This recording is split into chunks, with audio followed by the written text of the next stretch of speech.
Kung kayo po ay mayroong kopya ng banal na kasulatan, ay samahan po ninyo ako sa aklat ng Habakuk. Aklat ng Habakuk, yan po ay nasa lumang tipan. Habakuk, kabanatang 3, mga talatang 17 hanggang 11. Habakuk, kabanatang 3, 17 hanggang 11. Alam po ninyo, bago ko basahin, alam po ninyo, ang mensahe na dapat sana ay aking ipapangaral sa inyo ay gawa na as early as Monday or Tuesday. Kaya tinanong ni kapatid na Jabez kung ano ang ipapangaral ko, anong talata, anong pamagat, anong tema, na ibigay ko sa kanya agad.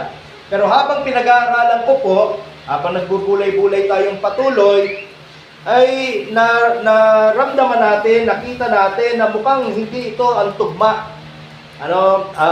Somehow, the Holy Spirit spoke to me and led me to Habakkuk chapter 3.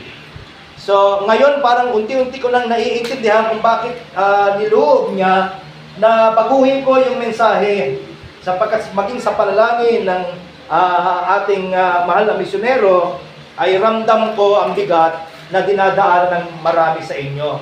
Kaya umaasa po ako na ipangungusap niya ang mga talatang ito sa atin. Minsan pa, Habakkuk chapter 3, verses 17 to 19.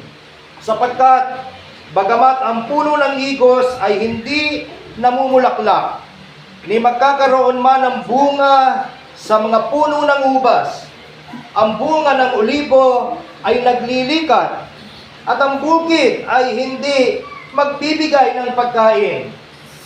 Bagaman ang kawan ay mahihiwalay sa kulungan, at hindi na magkakaroon ng bakahan sa mga silungan, gayon may magagalak ako sa Panginoon.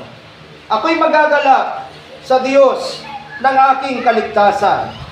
Si Jehovah na Panginoon, siyang aking lakas, at ginagawa niya ang aking mga paa na gaya ng sa mga usa. At ako'y palalakarin niya sa aking mga mataas na dako, sa Pangulong manunugtog, sa aking mga panugtog na kawad. Panalangin ko, maging kalugod-lugod nawa ang mga salita ng aking bibig at ang pagbubulay-bulay ng aking puso sa iyong paningin, O Panginoon, na aking malaking bato at aking manunubos. Amen. Mga kapatid, dumating na po ba sa buhay ninyo na tila hindi ninyo madama ang presensya ng ating Panginoong Diyos? Lalong-lalo na po kapag dumadaan tayo sa mga pinakamatitinding karanasan. Dumarating po ba sa buhay nyo na parang hindi mo maramdaman na kasama mo ang Diyos, malapit ang Diyos, sa mga panahon mabibigat ang kabiguan? Alam po ninyo, pagka dumarating tayo sa ganyang mga panahon, parang napakadali ang questionin ang kabutihan ng Diyos.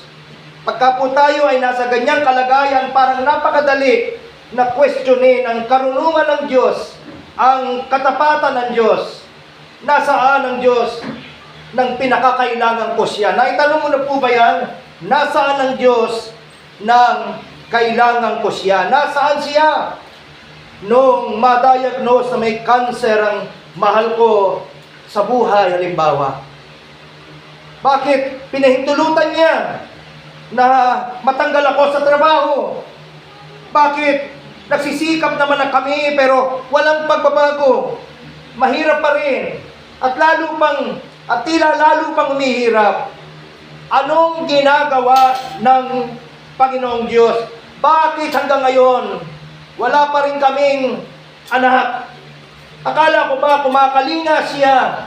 Pero bakit tila di niya naririnig ang aking mga hinahing? Tapat naman ang aking mga panalangin, pero bakit tila bingi ang kanyang tainga upang ito ay marinig? O mga kapatid, sadyang napakarami po ng mga katanungan na maaaring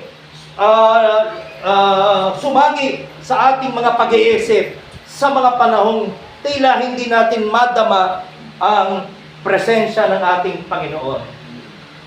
Alam po ninyo, nang isulat po ng propetang si Habakuk ang mga salitang ating binasa, isinulat niya po ang mga ito sa mga panahong mayroong halos parehong mga katanungan sa isip niya.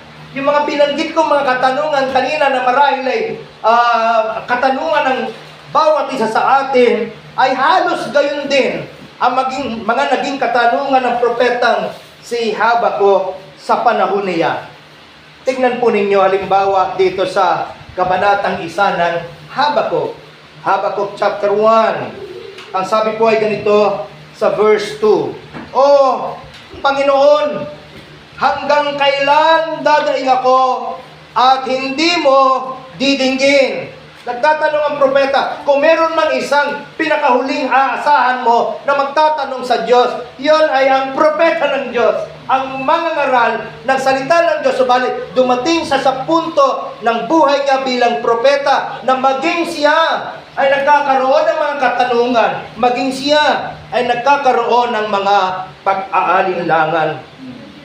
Ako'y dadaing, wika niya, sa iyo dahil sa pangdadahas at hindi ka magliligtas. Bakit pinagpapakitaan mo ako ng kasamaan at iyong pinagmamasdan ng kasamaan? Bakit parang walang nagbabago? Palala ng palala ang kasamaang nakikita ko sa paligid ko, pero parang walang nagbabago. Muli, natutulog ba ang Diyos? Marahil ay isang tanong. May ginagawa ba ang Diyos?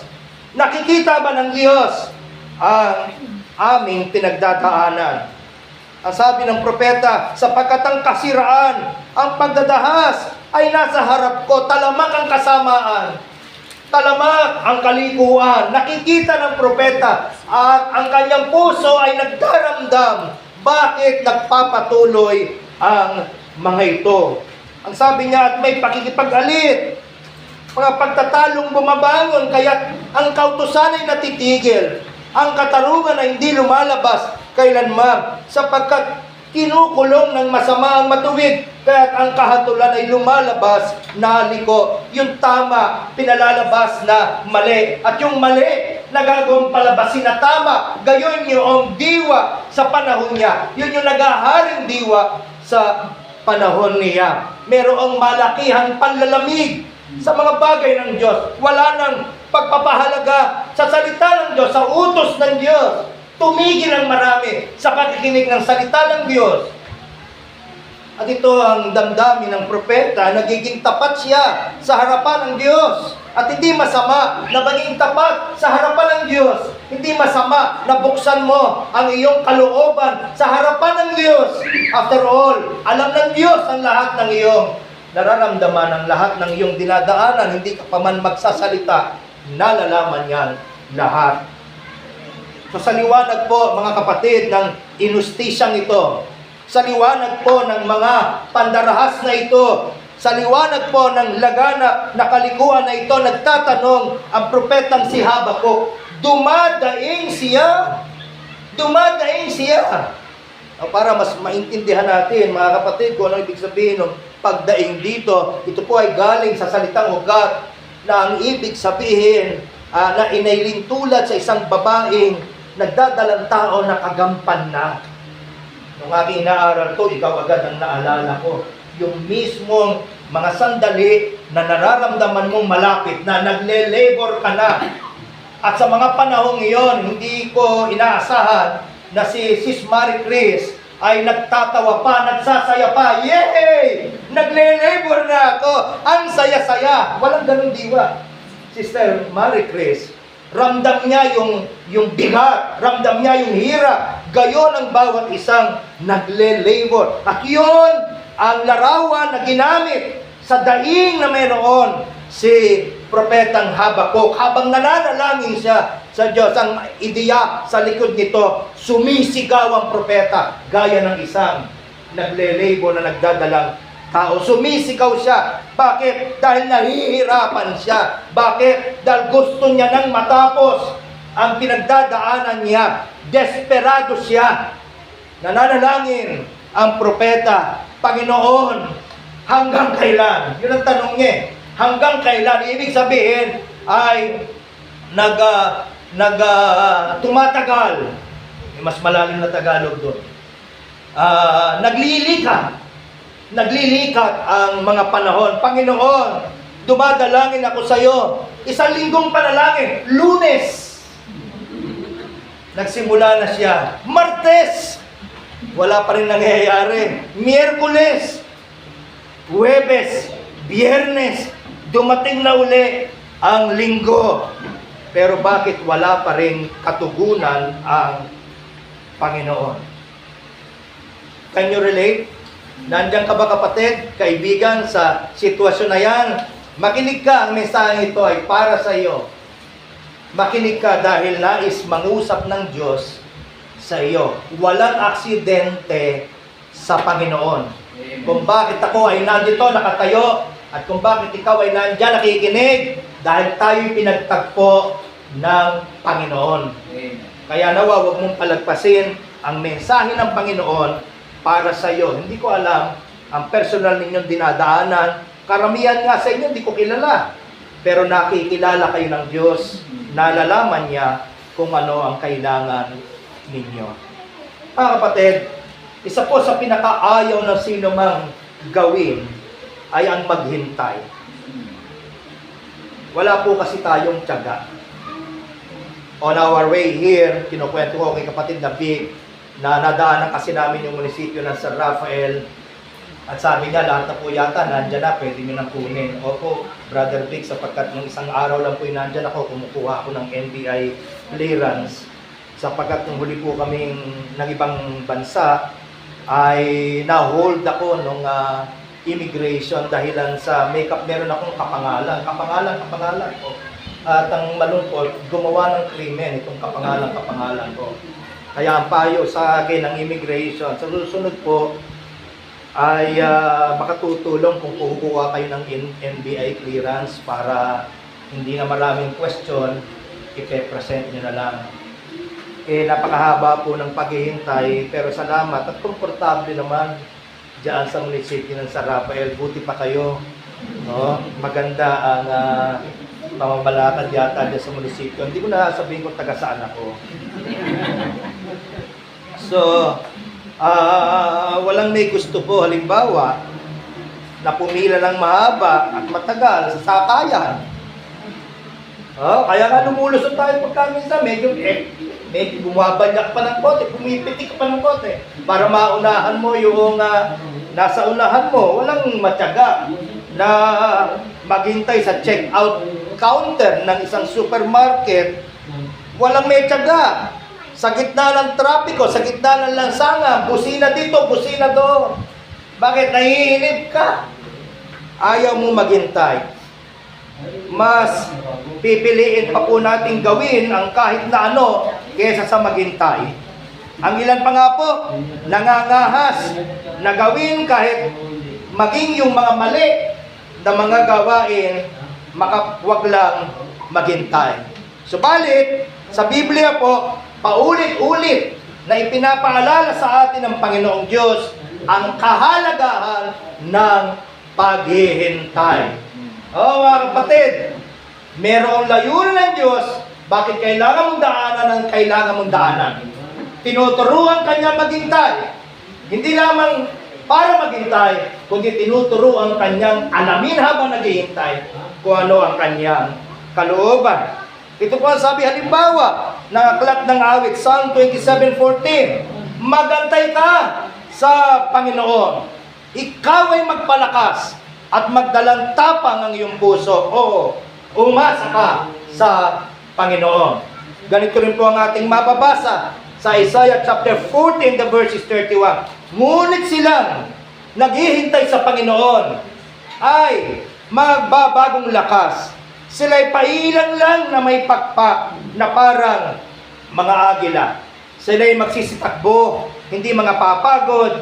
Sila'y magsisilakad at hindi manghihina. At dito mismo sa mga sulat ng propetang si Habakuk, narito ang bili ng Panginoon sa kanya. Sa Habakkuk chapter 2 and the verses 3. Sapagkat ang pangitain ay sa panahong takda pa, at nagmamadali pagkatapos, hindi magbubulaan. Bagamat nagluluwag, hintayin mo, sapagkat walang pagsalang darating, hindi magtatagal. Ito ang salita ng ating Panginoon. Bagamat sa mata mo nagluluwag, alam niyo, sa mata lang natin nagluluwag, sa mata lang natin tumatagal, pero hindi sa mata ng Diyos. Ang sabi ng banal na kasulatan at isinalin sa awit, in His time, He makes all things beautiful in His time. Minsan pati ang Diyos, binibigyan natin ng time limit. Ano ginagawa mo, Panginoon? Mag-a-alarm na. Wala pang nangyayari. Bakit? Bakit po lang nangyayari? Nakakalimutan natin. Siya ang Diyos, hindi ikaw. Siya ang Panginoon ng ating buhay, hindi tayo. At ang layunin ng Panginoon ay matuto tayong magpailalim sa Kanya. Kumilala na Siya ang may hawak ng ating buhay. Ang sabi ng banal na kasulatan, in Him we live and move and have our hope being. Sa Kanya nabubuhay tayo, kumikilos, at mayroon ang ating buong pagkatao. Ang tanong, may ginagawa ba ang Diyos sa mga panahon na tila malayo siya sa paningin natin? May ginagawa ba siya sa mga panahon tila naglilikat ang kanyang tugon sa panalangin natin? Ano po ang sabi? Muli, sa Habakkuk chapter 1, this time, babasahin ko ang verse 5. Mga magsid kayo sa gitna ng mga bansa, tumiing kayo at mamangha kayo ng kagilagilas, sapagkat ako'y gumagawa. Huwag mong sabihin walang ginagawa ang Diyos. Ang sabi ng talata, ako'y gumagawa ng isang gawain sa inyong mga karawan na hindi ninyo pananiwalaan, bagamat saysayin ninyo. Tinuturuan tayo ng Diyos na magtiwala sa salita niya. Dahil sabihin niya man, sabi ng talata, saysayin niya man sa atin, hindi naman natin magagawang maniwala. Kaya ang tinuturo sa atin, matuto kang maghintay, matuto kang magtiwala na may ginagawa ako, may nakikita ka man o wala. Amen? Amen. Alam po ninyo, 10 years ago, ako po ay na-diagnose na meron akong kidney failure. So, ang ibig pong sabihin nito, kailangan kong mag-dialysis. Sa mga nakakakilala, may kamag-anak na nagda-dialysis, alam nyo ang hirap ng mag-dialysis. 3 beses, 2 beses sa isang linggo, 4 na oras kada salang sa dialysis machine. Yan ang buhay ko for almost 2 years. At sa aking sariling pagtansya, mamamatay na akong ganito. Walang paraan na makatagpo ako ng aking kamatch dahil wala akong kamag-anak na wala akong kamag-anak na handang magbigay ng bato. Kung meron mang malakas at may bato, ayaw magbigay. Pangalawa, lahat naman ng mga ready magbigay, may sakit. Kaya hindi paano magbibigay ng kidney yung sila sa sarili nila may sakit. At sa kagaya nga ng kwento ko, meron 2 matalikong kaibigang pastor din na handang magbigay. Pero parehong reject, hindi ko kamatch. Si Pastor Edgar, nasa Aldiponso, pagkatapos ng almost 1 year na nag-work up kami. Nakita na lahat, yung sakit niya, ginamot muna. Naalala ba yun, Ma'am Tess? Almost 1 year. Ganda na asawa ko, no?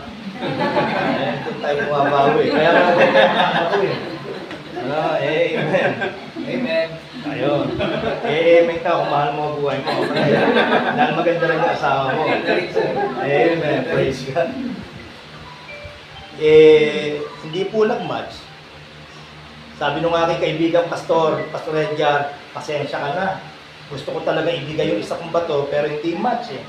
Sabi ko, hindi, okay rin yun. Salamat sa Panginoon dahil kung hindi mo in-express yung kagustuhan mong ibigay yung iyong bato, yung isa mong bato, sana hindi nagamot lahat ng sakit mo. So, ang Diyos, ang kinakalinga, siya pala, dumaan lang doon sa proseso. Sumunod si Pastor Joseph, another kaibigan, handa rin magbigay ng bato after 6 months yata naman. Hindi rin match. Kailangan kasi match Kung hindi, re-reject ng bato ko o ng katawan ko yung bato. Ang nakatutuwa, pagkatapos ikumpara ng aming doktor, yung resulta ng test ni Pastor Edgar at ni Pastor Joseph, silang dalawa match. Ang kawawang ako ang hindi match, kapatid na Christian. Tinuturuan tayo ng Panginoong Diyos, maghintay. Wala ka mang nakikita na ginagawa siya, wala mang ebidensya na may ginagawa siya. Ang sabi ng Panginoong Diyos, maniwala ka, may ginagawa ako. Sabi ng verse 6, sapagat narito aking itinitindig ang kaldeyo, ang mga kaldeyo, yaong nakapangingilabot, marahas na bansa, na lumalakad sa kaluwagan ng lupa upang mag-ari ng mga tahanang dako na hindi kanila. Yung sagot ng Diyos sa panalangin ni Habakuk, parang hindi niya magugustuhan. Bakit? Sapagat ang panalangin niya, kung naaalala niyo sa simula ng ating pangangaral, laganap ang pandadahas. Napakasama na ng nangyayari sa bayang Israel. Nananalangin siya, Panginoon, titingnan mo lang ba ito? Wala ka bang gagawin? Ang sagot ng Panginoong Diyos, may ginagawa ko. Kaya lang, pag isasaysay ko sa iyo, baka hindi mo naman paniwalaan. Ito ang clue, sabi niya. Naghahanda ako ng isang marahas na bansa. Sasakupin kayo, pahihirapan kayo. Okay ba sa iyo yan? Mapait sa panlasa pagka tumugon minsan ng Diyos sa panalangin natin. Amen? Ayaw naman natin yung sagot ng Diyos pagka tumugon siya. Pero minsan, kailangan tayong idaan sa gayon. May layunin ng Diyos. Minsan ang kailangan ay durugin tayo ng Diyos. Alisin ang kapalaluan sa puso natin. Alisin yung diwa na kaya ko kahit malayo ako sa Diyos. Kaya ko kahit hindi ko kakailanganin ng Diyos. Minsan yun ang dinuduro ng Diyos para maramdam mo, Panginoon, di ako kayang mabuhay ng malayo sa iyo. Hindi ko kayang mabuhay ng wala ka. Doon tayo pinadadaan ng Panginoong Diyos. At gayon, ang nais kaunawa ng Panginoon kay Habakuk, marahas na bansa ang gagamitin ko. Bakit? Sana inasahan nyo na yan. Bakit po? May tao na nang banggit ng Panginoong Diyos dyan Kagaya rin naman natin, nakikinig tayo, hindi po ba? Huwag kang nagugulat. Kapag kaunti-unti mo nang nakikita sa buhay mo, yung pinag-aaralan nyo lang ng mga 2 linggo na kararaan. Dahil hindi baliwala ang salita. Kaya ka nandito, pinapangaralan, para ihanda ka ng Diyos para sa mga bagay na marahil na hindi mo inaasahan. Hindi na pa napagugulat. Bakit? Kasi po, halimbawa, dun sa Deuteronomy chapter 28, may mahabang pahayag doon kung papaano, kung wika, kayo ay kikilala sa akin, pagpapalain ko kayo. Pero kung kayo ay tatalikod sa akin, lalayo sa akin, ay haharap kayo ng sumpa. Ito po ang sabi niya, malayo pa ang panahon ni Habakuk, ipinagpauna na ng Diyos kung anong dapat nilang gawin.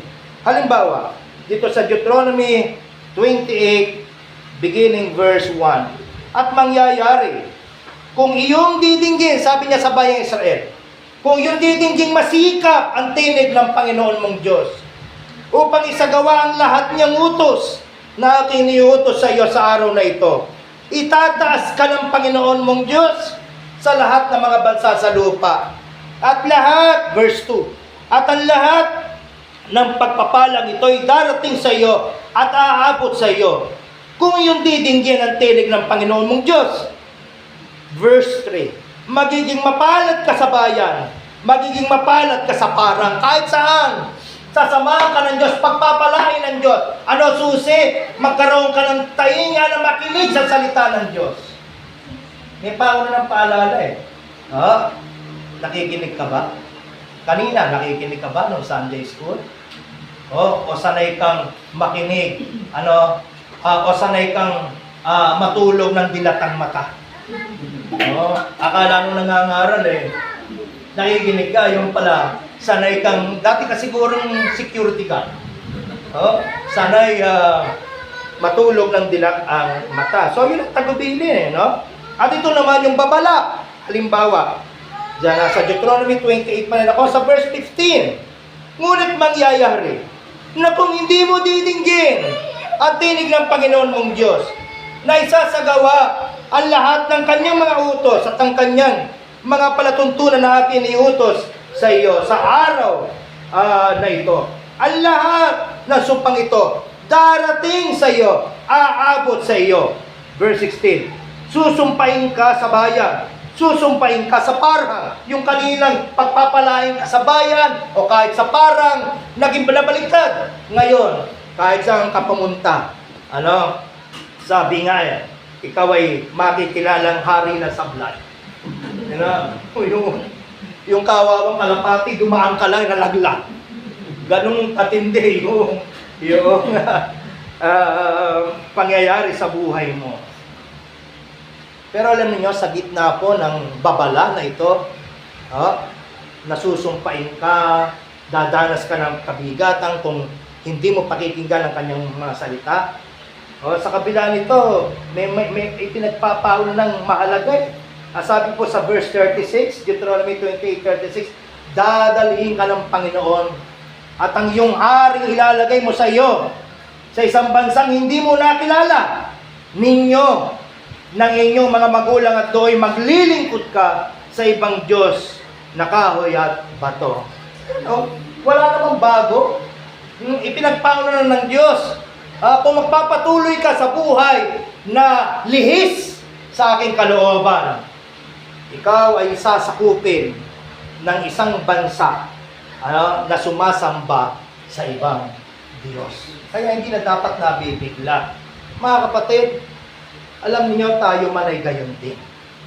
Sagutin ko muna yung tanong, bakit naman sa dinami-dami ng gagamitin ng Panginoon? Tanong ni Habakuk yan Panginoon, tanggap ko naman na marahil sa aming pagkakasala sa iyo, dapat kaming parusahan. Pero ba't naman ang gagamitin po ninyo para kami parusahan? Mas masama pa sa amin. Ang sagot ng Panginoong Diyos dyan, ang bayan ng Kaldeo o Babylonia ay parurusahan din sa tamang panahon. Isaiah chapter 13. Ano ang lumilitaw dito? Walang kasalanan na hindi may katapat na kaparusahan.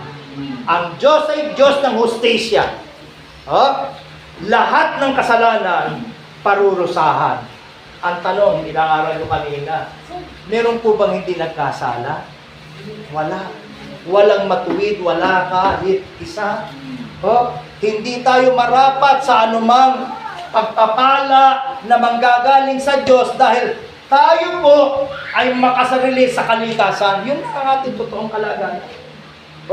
Tayo po, kung pamimiliin tayo sa sinihan nga, bumabayad pa tayo, pipila tayo ng tetagal.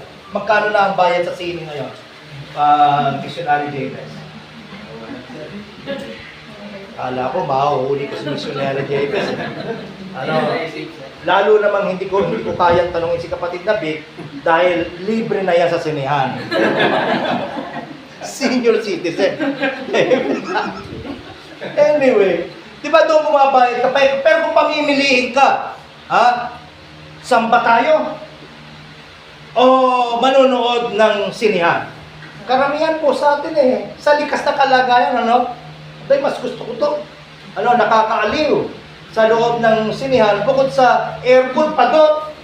Di ba? Dito ang init-init. Sasabihin ng iba, nabawasan pa electric fan? Ano ba yan? Praise be to God. So sa kalikasan, talagang kahit na obserbahan natin ang ating sarili, talaga naman napakadaling malimutang may Diyos At napakadaling hindi mo maramdamang kailangan mo ang Diyos. Lalo na kung ayos ang lahat. Kung maginhawa ang lahat, tinuturuan tayo halimbawa ng Diyos. Manalangin ng ganito, Ama namin, na nasa langit ka at yung bahaging Bigyan mo kami ng aming kakanin sa araw-araw. Pero pagka puno po ang ref mo, mananalangin ka ba bigyan mo kami ng aming kakanin sa araw-araw? Sigurado pa naman lahat ng kailangan mo nasa loob. Di ba? Ang mananalangin ng bigyan mo kami ng kakanin sa araw-araw, bukod sa walang ref, walang pambili ng pagkain. Yan ang talagang parang awa mo na. At minsan, o madalas, gayon ang ginagawa ng Diyos. Pinadadaan tayo sa realisasyon, kailangan kita, O Diyos. Hindi ako mabubuhay ng wala ka. Upang maunawaan natin na lahat ng tatanggapin natin mula sa Kanya, biyaya lamang na galing sa Kanya. Hustisya ng Diyos. Abayang Israel sa kanilang paglayo sa Diyos, sabi ng Panginoong Diyos, sila ay parurusahan ko, hahatulan ko, gagamitin ko ang bansang masama na mga Kaldeyo. Pero sa kasamaan ng bansang Kaldeyo, sila'y tatanggap din ng hustisya ng parusa sa tamang panahon. Hindi sila excuse sa parusa. Ang Diyos ay Diyos ng hustisya, pero ang Diyos ay Diyos din ng mayamang kawaan. Ano po ang sabi ng Roma Kabanatang 3? Mabilis ko pong babasahin. Ano nga? Tayo bagay lalong mabuti kaysa kanila? Hindi sa anumang paraan, sapagkat ating kapwa ay sinasakdal na muna ang mga Hudyo at mga Grego, na silang lahat na sa ilalim ng kasalanan. Wala ni isang tatayo dito na magiging tapat at magsasabing, ako, hindi, kayo lang, ako wala akong kasalanan.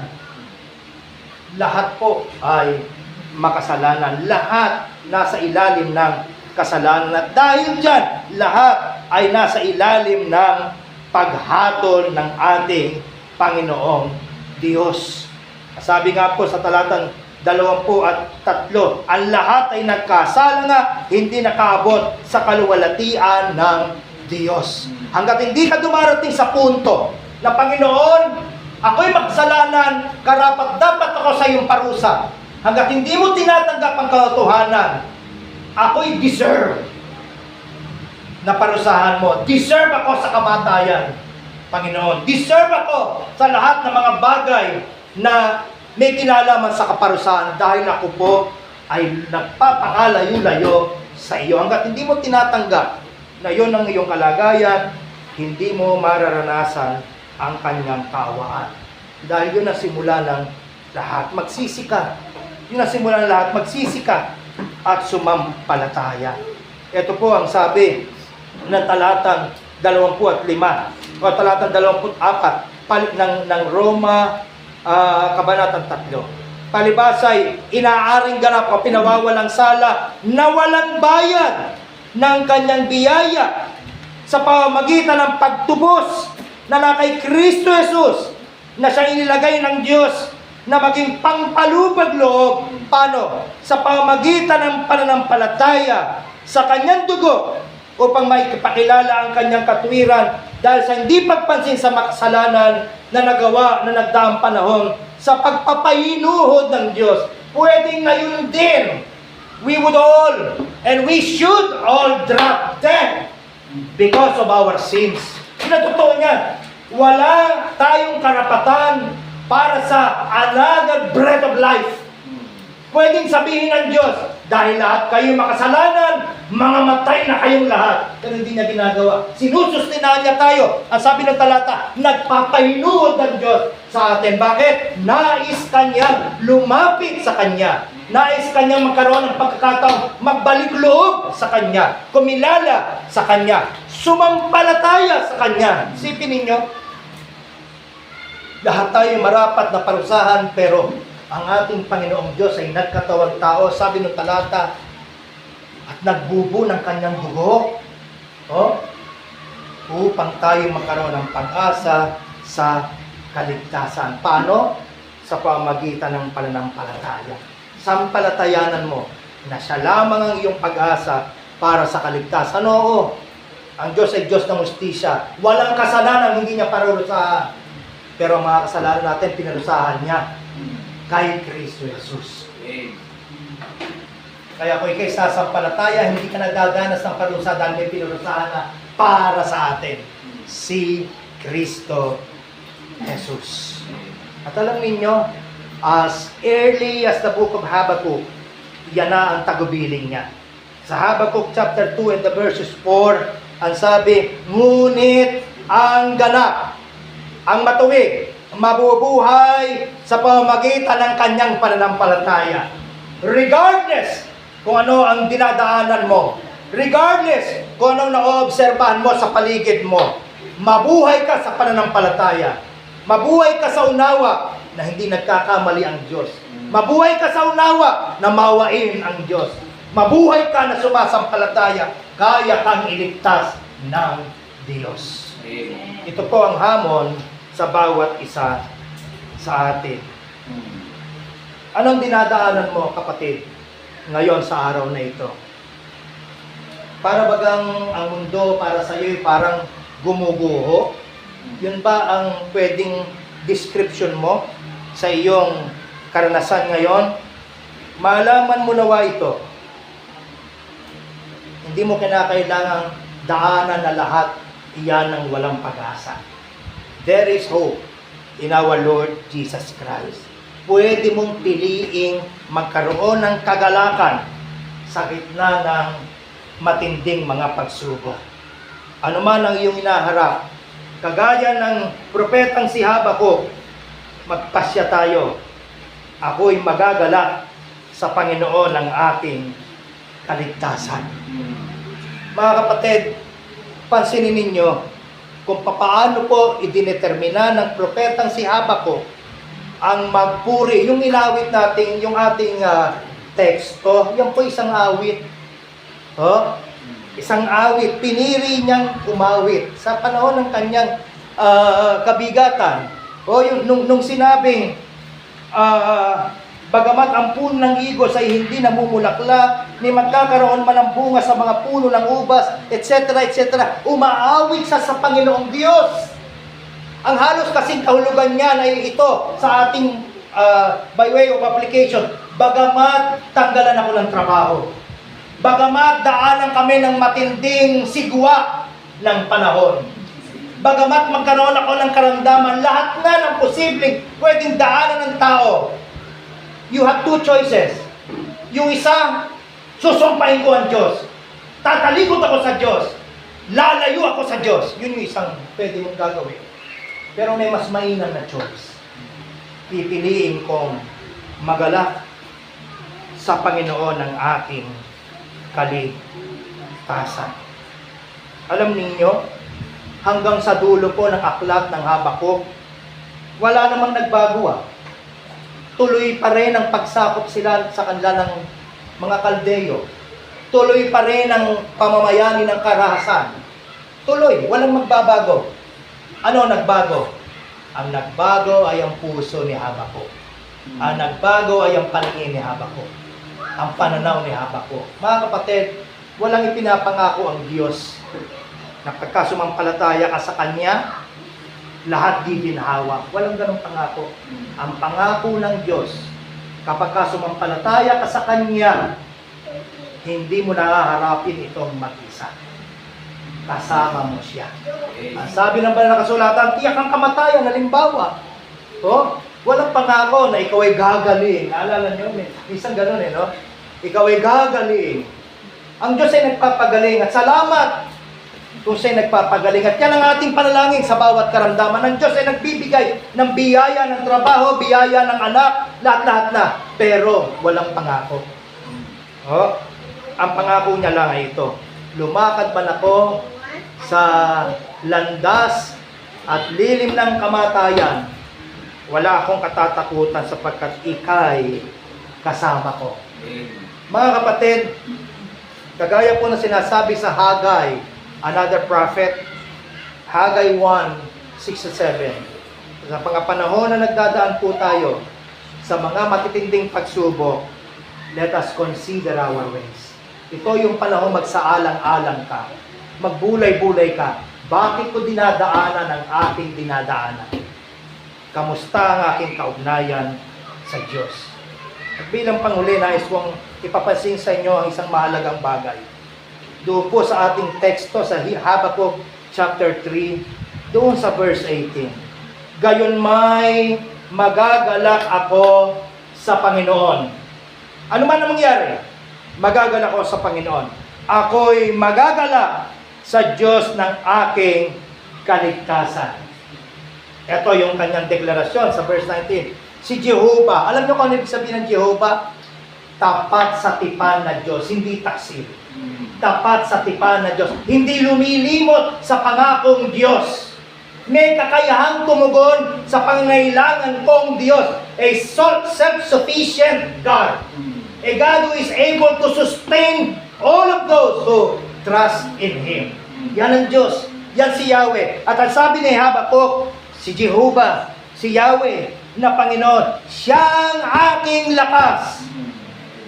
Siyang aking lakas. Ano nangyari pagkaraan nun? Tingnan ninyo ang kasunod.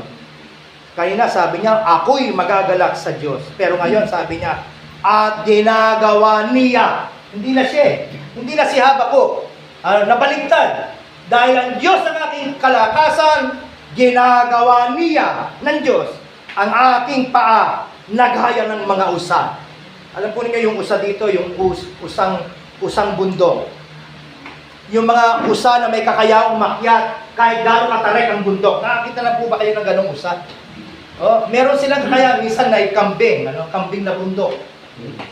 Nagagawang umakyat kahit na napakatarik, hindi nahuhulog. Sabi ng mga awit, o sabi ni Habakuk, sapagkat siya ang aking lakas, bibigyan niya ako ng kakayahang maakyat. Hindi po pagtaguan, hindi i-deny na may problema ako, hindi tumakas sa problema. Haharapin ko ito, maakyat ko ito, malalagpasan ko ito, dahil ang Panginoon ang aking kalakasan. Amen? Nandun pa rin yung bundok ng problema. Pero malalagpasan ko ito, dahil ang Panginoon ang aking kalakasan. Ako'y palalakarin niya. Puro siya na eh. Ginagawa niya, palalakarin niya sa aking mga mataas na dako. Oh mga kapatid, nasa tapat bang Panginoon? Sa Diyos na mayroong kasapatan sa sarili niya, therefore may kakayahang tumugon sa pangailangan ng lahat na nangangailangan sa Kanya. Nasa Kanya ba ang iyong pag-asa? Siya ba ang iyong tagapagligtas? Dahil kung hindi siya ang iyong tagapagligtas, ang Panginoon na aking tagapagligtas, magagalak ako. Di ba? Sabi ni Habakuk, siya kanyang tagapagligtas, kaya siya nagagalak. Wala na siyang ibang pwedeng panggalingan ng galak eh. Naubos na lahat eh. Yung puno ng igos, hindi na nagbubunga. Wala na. Simot na. Ubos na. Pero meron pa siyang isang pinanggagalingan na kagalakan na hindi pwedeng tanggalin sa kanya. Ang Panginoon na ating kaligtasan.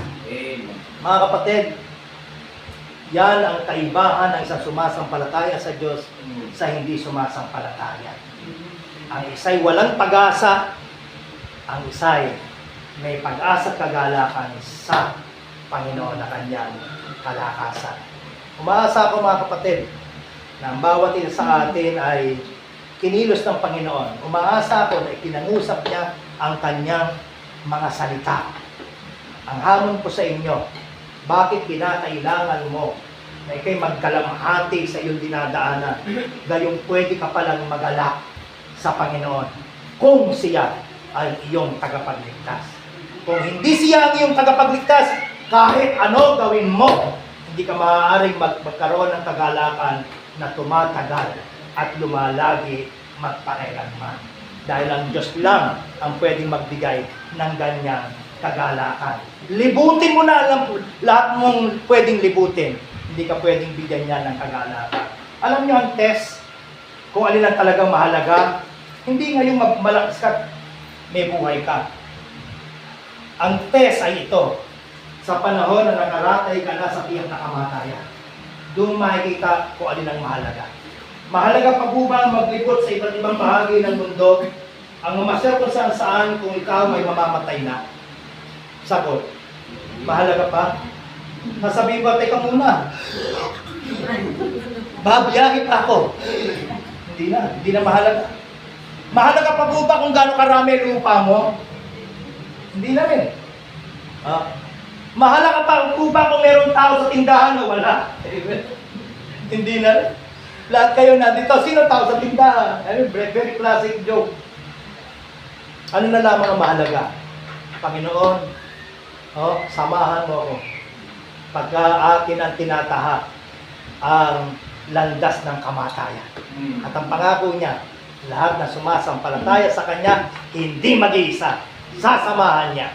Amen? Amen. What shall it profit a man if he gains the whole world and loses his own soul? What shall a man give in exchange for his soul? Lahat meron ka. Anong pakinabang niya kung ang iyong kaluluwa naman ay mamamatay? Wala nang kasing halaga ang iyong kaluluwa. Huwag mong hayaan ito'y mapahamak. Inaabot ka ng Diyos ngayon. Makinig ka sa kanyang mensahe sa iyo. God bless you.